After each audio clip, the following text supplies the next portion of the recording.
This channel does not promote any violent, harmful, or illegal activities. All content provided by this channel is meant for an educational purpose only. রাজধানীর সোহরাওয়ার্দী উদ্যানে প্রথমবারের মতো জাতীয় সমাবেশ করতে গিয়ে ইতিহাস গড়ল বাংলাদেশ জামায়াতে ইসলামী। সমাবেশ স্থল ছাড়িয়ে আশেপাশের কয়েক কিলোমিটার রাস্তা জুড়ে ছিল নেতাকর্মীদের ভিড়। লাখ লাখ লোক সমাগম করে নতুন শক্তির জানান দিয়েছে জামায়াত। 19 জুলাই শনিবার অনুষ্ঠিত জাতীয় সমাবেশে বক্তব্য রাখতে গিয়ে বাংলাদেশ জামায়াতে ইসলামীর আমির ডাক্তার শফিকুর রহমান বলেছেন, আগামীর বাংলাদেশে আরেকটা লড়াই হবে। একটা লড়াই হয়েছে ফ্যাসিবাদের বিরুদ্ধে, আরেকটা লড়াই হবে দুর্নীতির বিরুদ্ধে।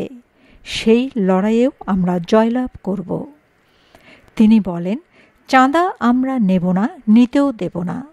দুর্নীতি আমরা করব না, করতেও দেব না। বক্তব্য দেওয়ার সময় তিনি 2 বার অসুস্থ হয়ে মঞ্চে লুটিয়ে পড়েন। পরপরই আবার উঠে দাঁড়িয়ে বক্তব্য দিতে শুরু করেন। তিনি অসুস্থ হয়ে পড়লে ডাক্তাররা তাকে চিকিৎসা দেওয়া শুরু করেন। চিকিৎসা দেওয়া অবস্থায় তিনি বক্তৃতা চালিয়ে যেতে থাকেন। আবু সাইদরা যদি বুক পেতে না দাঁড়াতো, এই জাতির মুক্তির জন্য যদি বুকে গুলি লুফে না নিত, হয়তো আজকের এই বাংলাদেশটা আমরা দেখতাম না। ইতিমধ্যে হয়তো আরো অনেক মানুষের জীবন ফ্যাসিবাদীদের হাতে চলে যেত। 24-এ জীবন বাজি রাখা এই যুদ্ধটা যদি না হতো,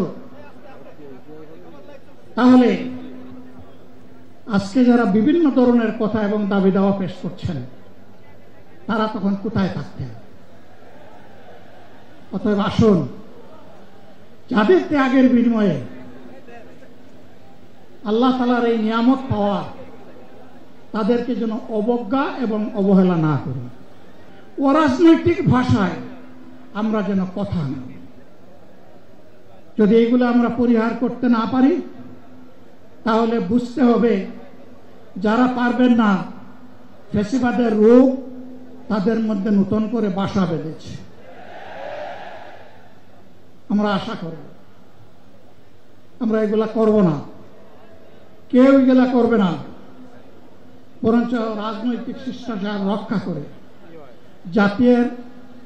জাতীয় ঐক্যের বীজতলাটা আমরা সবাই মিলে একসাথে তৈরি করব ইনশাআল্লাহ। আমি বলি আরেকটা লড়াই হবে ইনশাআল্লাহ। একটা লড়াই হয়েছে ফ্যাসিবাদের বিরুদ্ধে, আরেকটা লড়াই হবে দুর্নীতির বিরুদ্ধে ইনশাআল্লাহ। এই দুর্নীতির মূল উৎপাটন করার জন্য যা দরকার, আমরা তারুণ্য এবং যৌবনের শক্তিকে একত্রিত করে সেই লড়াইয়েও ইনশাআল্লাহ আমি জয়লাভ করব। এর আগে 7 দফা দাবিতে রাজধানীর সোহরাওয়ার্দী উদ্যানে দুপুর 2টায় কুরআন তেলাওয়াতের মধ্য দিয়ে জামায়াতের জাতীয় সমাবেশ আনুষ্ঠানিকভাবে শুরু হয়। তবে সমাবেশের কার্যক্রম সকাল থেকেই চলে। সারা দেশ থেকে লাখ লাখ নেতাকর্মী এই সমাবেশে যোগ দেন। জামায়াত নেতারা ছাড়াও বিভিন্ন দলের নেতা ও জুলাই গণ অভ্যুত্থানের শহীদ পরিবারের সদস্যরা বক্তব্য দেন। জামায়াত আমিরের বক্তব্যের মাধ্যমে আনুষ্ঠানিকভাবে সম্পন্ন হয় জামায়াতে ইসলামীর জাতীয় সমাবেশ। Shamima Chowdhury Shammi, BNA news 24।